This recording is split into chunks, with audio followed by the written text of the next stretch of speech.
So now everything is coming out into the open. So now apparently enough time has passed that establishment media and political figures that championed lockdown and COVID restrictions are prepared to be honest about Project Fear and the catastrophic legacy of the psychological warfare waged on the British people by powerful individuals in a position of trust.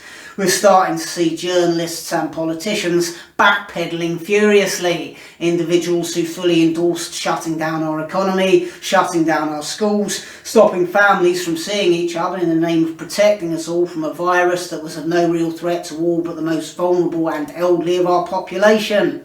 Desperately trying to save face, desperately trying to preserve their reputations. As politicians fall over themselves to cast all blame upon Matt Hancock, they're praying that the rest of us forget the role they played in keeping us oppressed in despotic conditions in the name of tackling a pandemic which was consistently portrayed by those people in positions of trust as far worse, far more deadly, far more of an existential threat than it in fact was.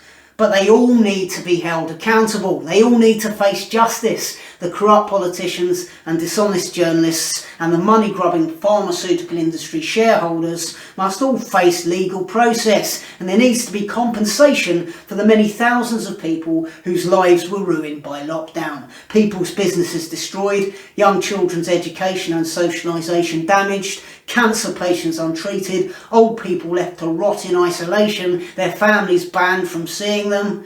Scientists, journalists, public figures who dared to object to our government's extreme attack on our civil liberties in the name of protecting us from a virus had their reputations and livelihoods destroyed.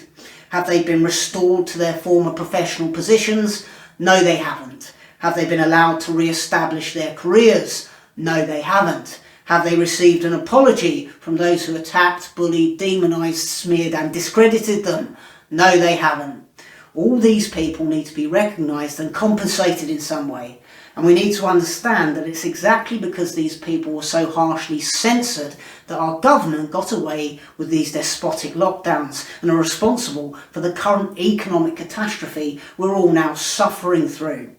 It was directly because of the fashion for censorship, the trend for labelling anyone who spoke out against the official narrative as an ignorant far-right conspiracy theorist, that individuals within our government were left unchallenged to act entirely in their own self-interest to the enormous detriment of our society and our country. So let's be very clear about this. All those millions of people who simply rolled over and did what they were told, all those people who knew that lockdown restrictions were unjustified but didn't speak out, all those millions of people who attacked anyone who wasn't wearing a mask, who wasn't social distancing, who didn't want to get the jab, all those people are culpable. All those people are complicit in the destruction of our economy and in the ruination of countless people's lives. And those people will never be held to account. But you know who they are. They're in your street, they're in your office, they're queuing up with you at the school gates. So we all know now who we can trust to be honest and to stand up for what's right. And when this all happens again, which it will do, when our governments attempt to lock us all down or attack our civil liberties for whatever reason, we know now never to let ourselves be censored and never to let the establishment censor others. Because where there's censorship, be it in the arts or the legacy news media or on social media and streaming sites, there's corruption. Where there's censorship, there's corruption and lies. It seems clear to anyone who's been following global events over the past decade in even a casual way that the slow creep of extreme censorship has been a glaring symptom of a civilization in decline. So all those with something to say need to say it on whatever platform they have, and all those people that don't want to hear it, all those people who want to call themselves liberals and yet constantly complain about being triggered, constantly complain about microaggressions, constantly seek to exert control over the language we all use, need to start practicing what they preach: tolerance. Because these people have created a world where individuals are not allowed to speak truth to power without having their lives destroyed. And as we've all realised by now, they're not liberals in any sense, they're tyrants. I'm doing a few live tour dates, one in Southampton, one in London, ticket links for which you can find beneath this video.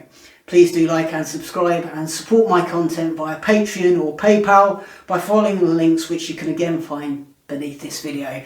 This channel only exists with your support, so please do contribute what you can. Thanks for watching.